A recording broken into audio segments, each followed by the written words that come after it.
as we begin this evening the last of the books of the minor prophets, the last book of the Old Testament, the book of Malachi.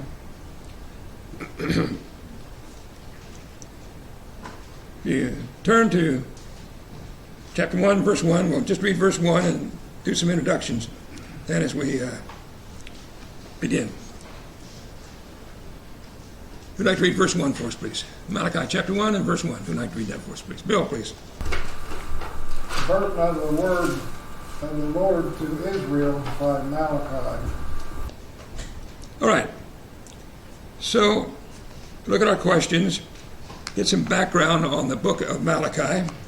So first of all, obviously it says it was written by Malachi. It's question number 1. What do you know about Malachi's background? What did you learn about his background? What do you know about him? Frank? Not very much, but probably was a contemporary of Nehemiah during the Persian rule around 438 BC. Okay, so actually we don't know anything about him except what's in this book. That's pretty much all that we know about him. So Frank gave us some information about the background, which is question number 2, about when he prophesied. And so we review our periods of Bible history. We have studied minor prophets who prophesied, some beginning of the divided kingdom, then Judah alone, the Babylonian captivity, and now the restoration of Israel. So we're in the last of the Old Testament periods. And Malachi was the last of the prophets during that period. And so we've studied Haggai, Zechariah, and Malachi, these 3, during this period of return from captivity, and discussed how that the Haggai and Zechariah, and especially Haggai, encouraged the people when they came back from captivity to rebuild the temple. Zechariah was predicting future blessings on the nation. But Malachi was also during this period. And so anybody have any other comments on or thoughts on the time period, the background of when Malachi prophesied?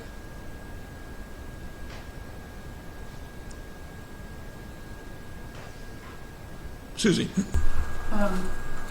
Only that to go along with what Frank said, that Nehemiah and Malachi address similar issues, so lending to thinking that that's why they're in the same time period.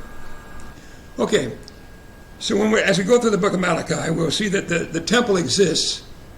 So it's after the book of Haggai and the part of Ezra in which they rebuilt the temple. There, he talks to the priests and so on, their service in the temple. The temple has been rebuilt, but the people have gone back into a number of sins, and he is describing and rebuking them for their sins in this the book, which would fit the end of the book of Nehemiah, where they were once again in sin and returning to some of their evils and so on. So, though we don't have specific information in the book itself, that fits. So most people then conclude that he wrote, Malachi was a prophet towards the end of Nehemiah's leadership of the people. And as Frank mentioned, something like 430 years before the coming of Christ. Other comments or discussion? Frank? One of the things, the name Malachi means my messenger. I guess there's maybe another additional meaning to that too. I don't remember what I heard about it. Okay. I read too that it means my messenger. So he has a message. And most of the prophets name them, well, in fact, as far as I know, all of them name themselves at the beginning of their book. And so we have in verse 1 that is the burden spoken by Malachi. And so his name means messenger, presumably a messenger of the Lord then. Anything else about the background of the book or of Malachi? Anybody wants to mention? Okay, that takes us, I guess, to question number 3. Okay, I asked then question number 4. What does he say that shows that he claimed to be inspired? What claim does he make regarding his inspiration? Karen? He says it was the word of the Lord to Israel by Malachi. All right, so it begins right from the beginning, like most of the prophets did, claiming that it was not his message. He didn't make it up. God gave him the message. What he speaks is from God. And when you go through the book, you see just a number of claims like that again and again, which he makes that kind of statement that he is speaking for God to the people. Okay, we'll see that again and again. Other comments or discussion on his claim to be a prophet. All right, let's get a little bit of review of our other minor prophets, the themes of the books. Since this is the last one, we now have all 12 of them. Hosea was a prophet who was to marry a woman who would be an adulteress as a sign of Israel being spiritually unfaithful to God and their idolatry. Joel talked about a locust plague, which served as a warning to Israel that they needed to repent. Amos compared the sins of the people of Israel to the sins of the nations around them.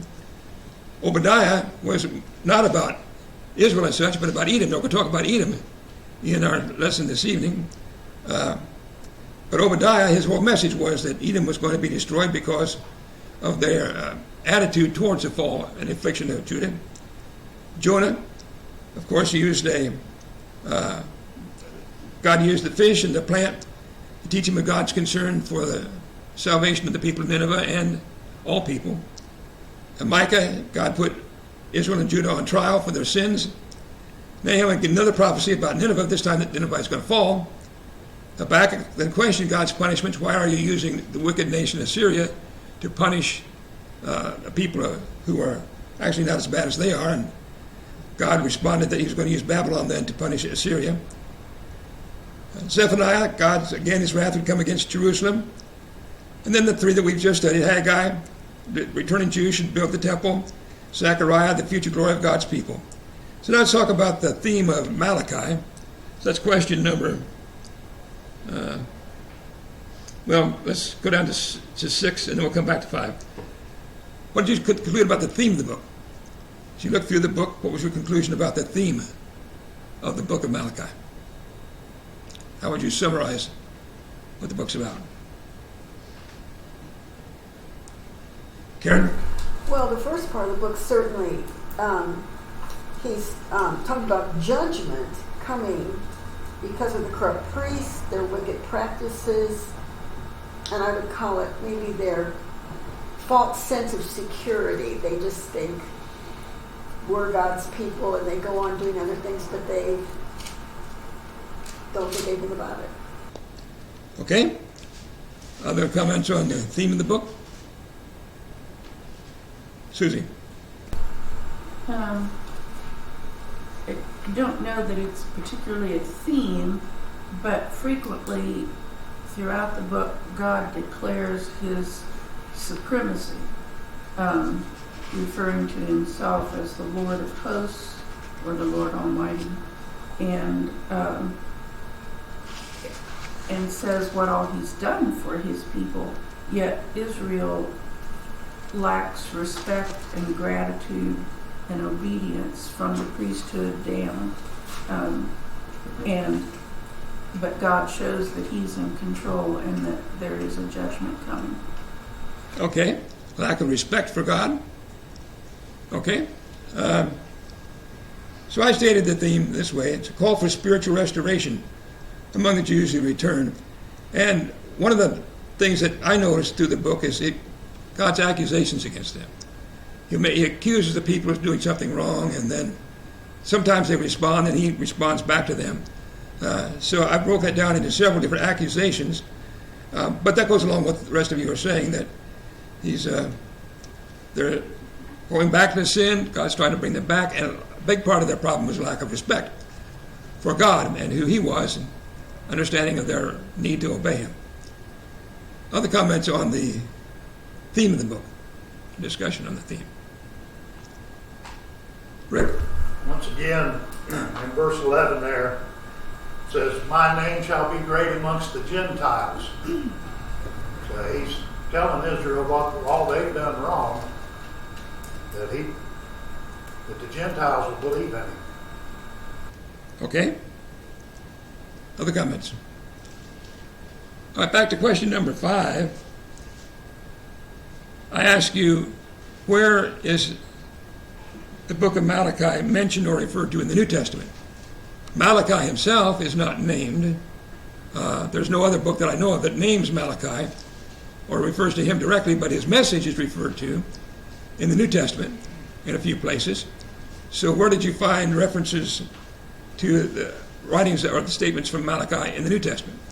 Someone give me an example where the New Testament quotes or cites the book of Malachi. Karen. Paul writes in Romans 9:13, as it is written, Jacob I have loved, but Esau I have hated. All right, Jacob I've loved, but Esau I have hated. We'll talk about that yet this evening if we have time. Okay, quoting from, as you can see then, in verse 2 and 3 of chapter 1. There's at least some others. I may have another quotation from Malachi or citing of Malachi in the New Testament. Susie? Well, in Mark, I think it's in Matthew 11:10, Mark 1:2, and Luke 7:27. It all refers to, behold, I sent Malachi 3:1. Behold, I send my messenger before your face, who will prepare your way before you. The voice of one crying in the wilderness, prepare the way of the Lord, make his way straight. Okay, so you have a reference, a prophecy of John the Baptist in this book, and it's referred to in the New Testament as being fulfilled in John. Okay? And there's at least one more. So we have another one that's a quotation from Malachi that's cited in the New Testament. Rick? Over in Luke chapter 6, verse 46, it refers to what we're talking about. But why do you call me Lord, Lord, and not do the things which I say? Okay, it certainly refers to it. I don't think that's really a quotation as such, but it's the same concept, certainly, as what we're going to be studying in the book. But there is another one that's a more direct, even a quotation. Susie? 1 Peter 2:9. That doesn't look right. That doesn't look right.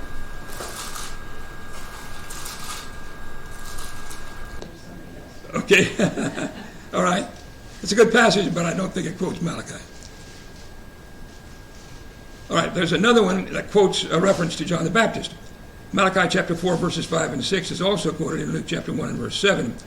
I will send you Elijah the prophet to turn the hearts of the fathers to the children.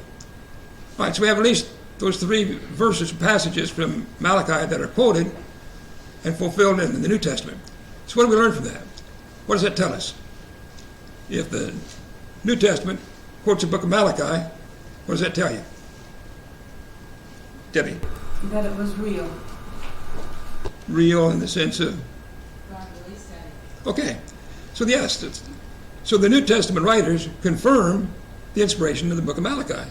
Malachi claimed it repeatedly, but other inspired writers confirmed it by citing what he said as being a message from God, and in particular being fulfilled in the New Testament, in events that took place there. Okay? So other comments on the quotations or the references in the New Testament to the writings of Malachi? Anybody else on that? Susie? Malachi 3:17 talks about God referring to his people as they shall be mine, and will make them my jewels. And then in 1 Peter 2:9 and 10, it talks about, again, the people of God, that they're a chosen generation. It's not a direct quote, but it's a reference to being special people to God. Okay, and in fact, we've seen that idea a number of times, haven't we? In the Old Testament, and it's the prophets in particular, where God said that if they would obey him, they would be his people and he would be their God. And we see that idea then in the New Testament as well. All right, so we have evidence that Malachi claimed inspiration, that he was inspired, and the New Testament writers confirm that.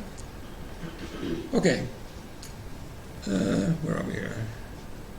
Okay. So I think we're ready to move on, unless somebody has something else on verse 1 or on the introduction to the book. All right, let's read some more of the chapter then. Let's read verses 2 through 5. If you'd like to read Malachi chapter 1, verses 2 through 5 for us, please. Malachi 1, verses 2 through 5. Bill, please. I have loved you, says the Lord, yet you say, in what way have you loved us? Was not Esau Jacob's brother, says the Lord, yet Jacob I have loved, and Esau I have hated, and laid waste to his mountains and his heritage for the jackals of the wilderness. Even though Edom has said, we have been impoverished, but we will return and build the desolate places.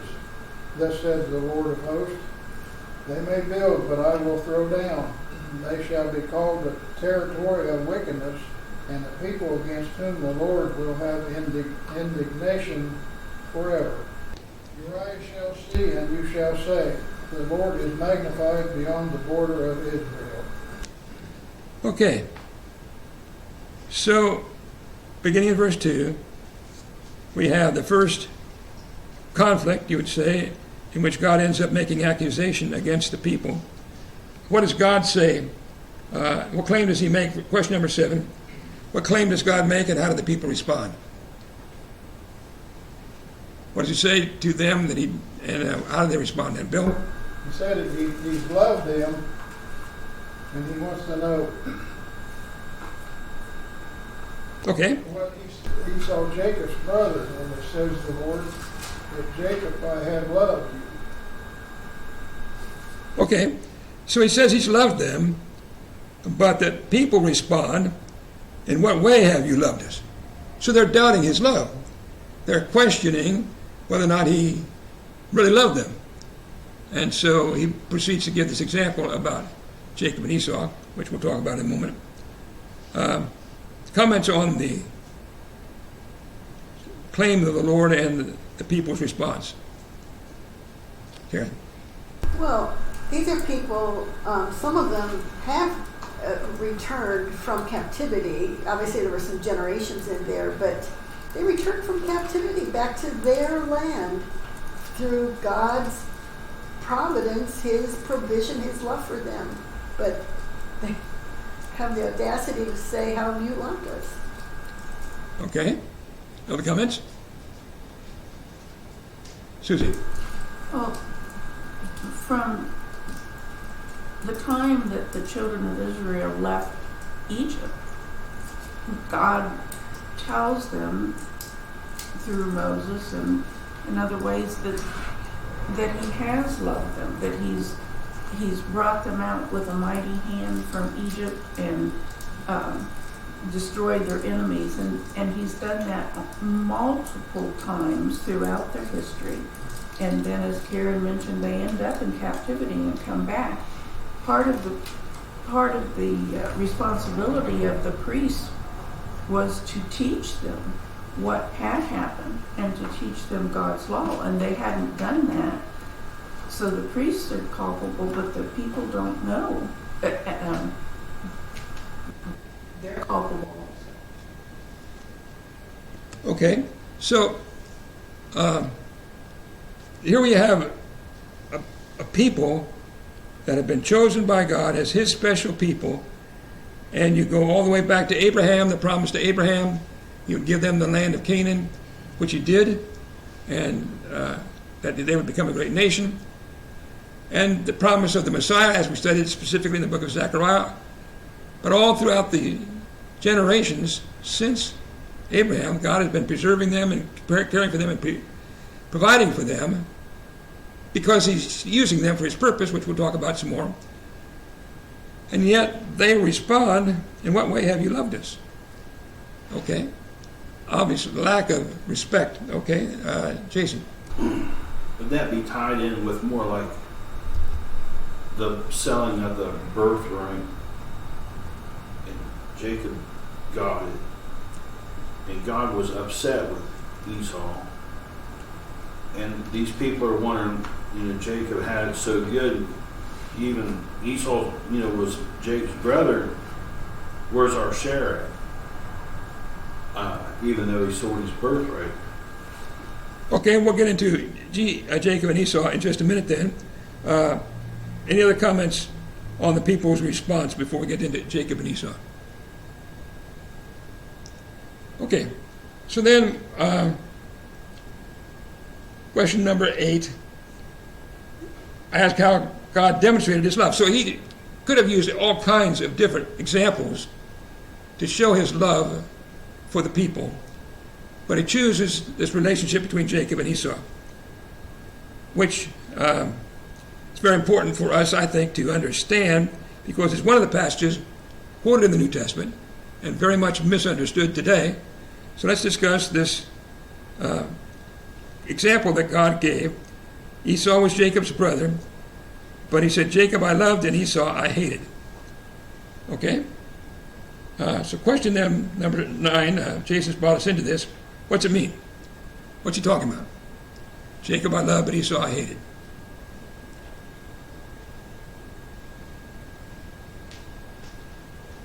Well, let me ask you this before we get into it. As we have studied through the minor prophets, when a prophet or God through the prophet talks about Jacob or Israel or Judah or Ephraim or Manasseh, what's he talking about? Debbie? He's talking about people who try to be faithful to God. Okay. All right. Okay. Other comments? Frank? His chosen people. He's talking about the nation. When he discusses, let me see if I got a chart on this here. Okay. When he talks about the nations, Israel and the nations around, he uses the name so often, the name of the man from whom they descended, but he's not talking about the man. He's talking about the tribe or the nation that descended from them. And so Israel is not talking about Jacob, the man. He's talking about the nation. When he talks about Judah, he's talking about not Judah, the son of Jacob. He's talking about the people that descended from him. Moab, Ammon, descended from 2 sons of Lot. Edom is the descendants of Esau. And we'll talk about, you notice in verse 4, he talks about Edom. He's not talking about Esau the man. He's talking about Edom the nation. Okay? That's important to understand, and we'll see that as you look at what he says about them.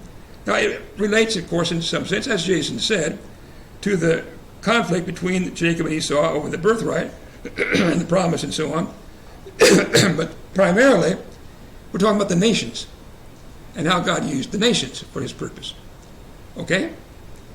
Other comments before we look more specifically at it? Frank? One of the reasons that he said that he hated Esau or Edom was because of the way they mistreated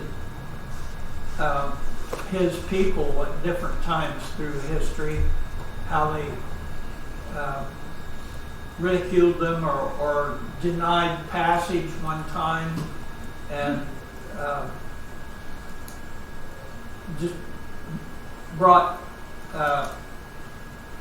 difficulties against his people when they needed their help. They denied their help at times. So they were not being just towards God's people. Okay.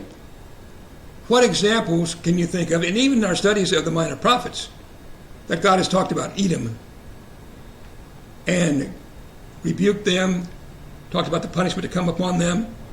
Do you recall any references in our studies to Edom and God's attitude towards Edom? Terry? Well, the whole book of Obadiah. That's what the book of Obadiah was about.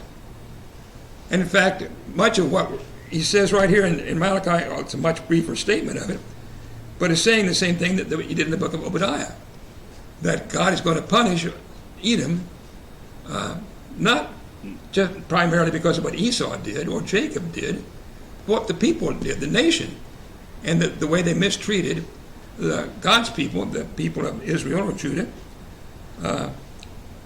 Okay? Other comments or the passages that you can think of where Edom is being referred to. Susie? Well, in Isaiah chapter 34, verse 5, I didn't write the whole passage down, but it talks about the people of my curse, and he's referring to Edom. The curse that the people of my indignation or my curse. Okay. Okay. Okay, other examples? Terry? Jeremiah chapter 49, and it's a very long passage, verses 7 through 39 discuss how Edom is going to be treated because of how wicked they have become. Okay, and there's lots of other examples. Joel does the same thing. Ezekiel does the same thing.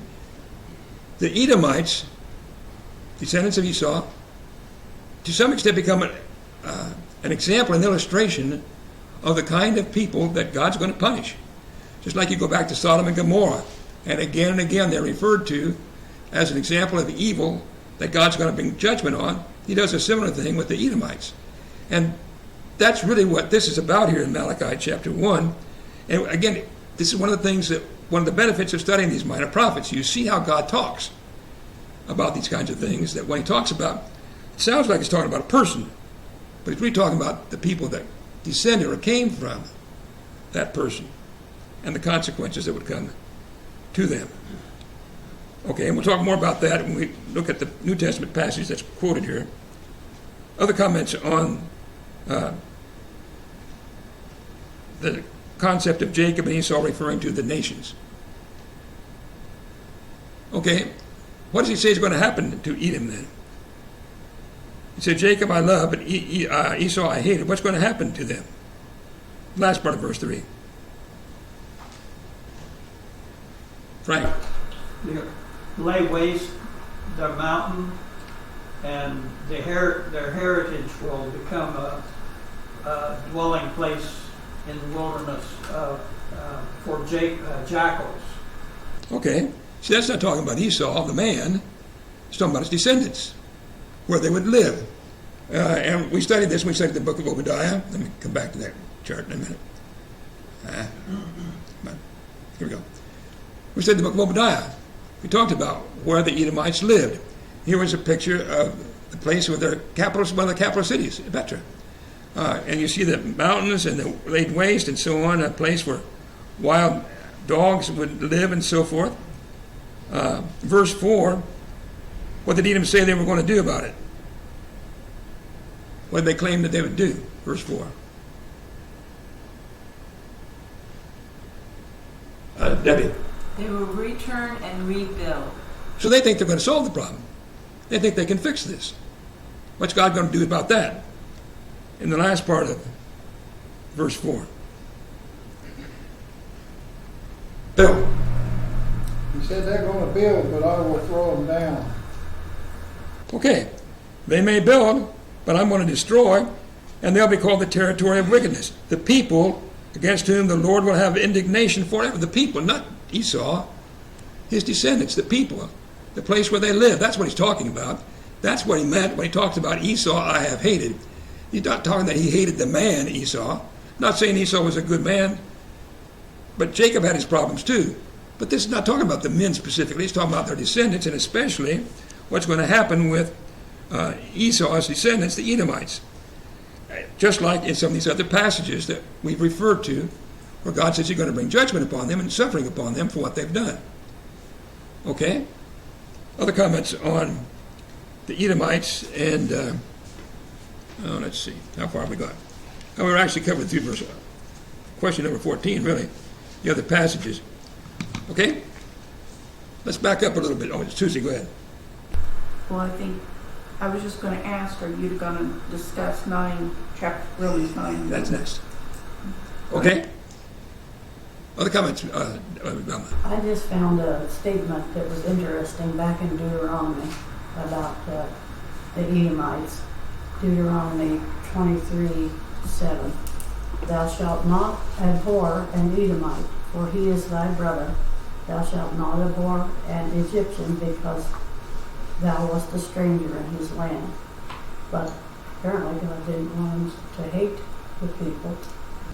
Well, my response to that would be, we've also seen how God viewed Egypt as being symbolic of it. And so an individual should not be hated just because he's an Edomite or an Egyptian. But that's what the point again, distinguish the nation from the individuals. An Egyptian can be saved today, but God still used the nation as an illustration of enemies to his people. Okay? So the same thing here. He's talking about the nation here. That doesn't deny that an individual could please God and be saved, but this is God's attitude towards the nation. Okay? Other comments? I want to back up to question number 12 and the New Testament reference. Anything else before we get to that? All right. So this passage, Jacob I loved, but Esau I hated, is quoted in the New Testament. Where is it found? And let's look at the context of it a little bit. Where is it found in the New Testament? Let me back up in my chart here. Where is it found in the New Testament?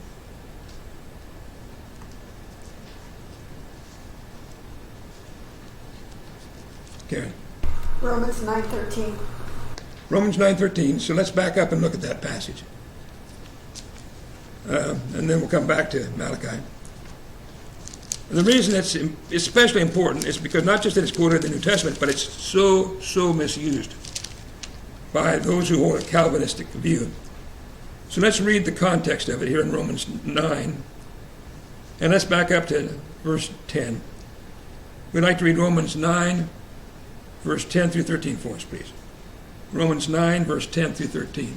Let's read those verses. Neil, please. And not only this, but there was Rebekah also, when she had conceived twins by one man, our father Isaac.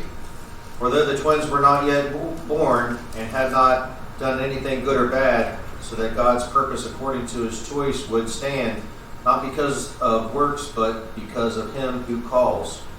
It was said to her, the older will serve the younger, just as it is written, Jacob I loved, but Esau I hated. All right. So there in verse 13 is the quotation. But in the context, he's discussing Jacob and Esau. And he goes all the way back to Rebekah. And before the boys were even born and had done anything good or bad, it was said, and this is Genesis 25, the older shall serve the younger. And then, Jacob I have loved, but Esau I have hated. Okay. So, how would Calvinists use this passage? I don't know if you ever had the opportunity to discuss this with someone who believes in Calvinism, but if you just read this passage and didn't know the background, didn't know any Old Testament about it at all, what conclusion might you reach that would seem to agree with Calvinism from the passage?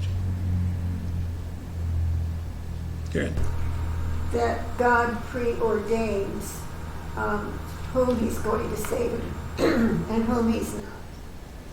All right, so this passage is one of the favorite passages used to teach the idea that before the world began, God foreordained, predestined each individual to be saved, each individual to be lost, unconditionally. It has nothing to do with their character, their will, their choice. God decided some people are going to be saved, some people are going to be lost, and here's an example of it. He hated Esau and he loved Jacob. And he said it even before they were born. So that's Calvinistic predestination. So everybody here then are like Jacob and Esau. God decided you're going to go to heaven, or he decided you're going to go to hell. No choice, nothing you can do about it. It's preordained. That's the extreme form of Calvinism. And this is a passage they use to teach it. Okay? But based on what we've already learned, and we're just now beginning the discussion, but what answer should we give that shows that really that has nothing to do with what he's teaching here? They've completely missed the point.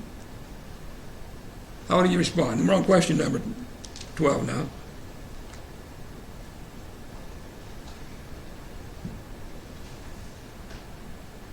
Well, first of all, is he talking about Jacob and Esau as the individuals? No. That has nothing to do with the individuals. He's talking about the nation that came from them. And we saw that when you read Malachi chapter 1, you see he's talking about the Edomites, the nation. So what he's saying is, I chose to use the descendants of Jacob. I did not choose to use the descendants of Esau, which might have been expected the other way around because Esau was the older of the twins. You might expect him to have the birthright. Going back somewhat to Jason's point. But he didn't choose Esau. He chose Jacob, through whom the promises to Abraham would come true. Great nation, land promise, blessing on all nations to Christ. All that would come true through Jacob, not through the older son, Esau. And God said that even before they were born. But it's not talking about their eternal destiny. He's not talking about heaven and hell. He's talking about how God's going to use the nations that came from them. Okay? Other comments? Jason? You know that Esau wept bitterly and asked back his birthright. And he said, no, what's done is done. So he took his people and went his way. Now, he could have followed what God had to say. But God never punished Esau after that. He just let him go do his own thing. Whereas with Jacob, he was punished, he was tested, and because Jacob, was trying to do what God wanted him to do, even though he got the birthright by, So there's a lot we can study about Jacob and Esau as individuals. And there are some things that'd be interesting to the story. But that's not what's being discussed about here. What's being discussed here is the nations that came from them. Susie, do you have another comment? Yeah. Well, when he goes on then in verse 14, and asking, is there unrighteousness in God? He says, certainly not. And to me, you have to read the whole chapter to get the whole idea and context, because he goes back. He says that in verse 14, but back in verse 4, Paul talks about the Israelites to whom God gave adoption, the glory, the covenants, the giving of the law, the service of God, and the promises. And then he says, God can choose who he wants to show mercy to and to be his people. Okay. It all connects. Okay, yes, and really, we'd have to spend a good bit of time on the chapter to get the whole point. But what Paul is saying here is that God used the nation of Israel, the nation, for his purposes. He gave them that land. He made them a great nation. He protected them and used them down through the generations, just like we've been studying about, because he was going to use them to bring Christ the Messiah into the world, so as a blessing, salvation on all nations. He chose a nation to use to do that.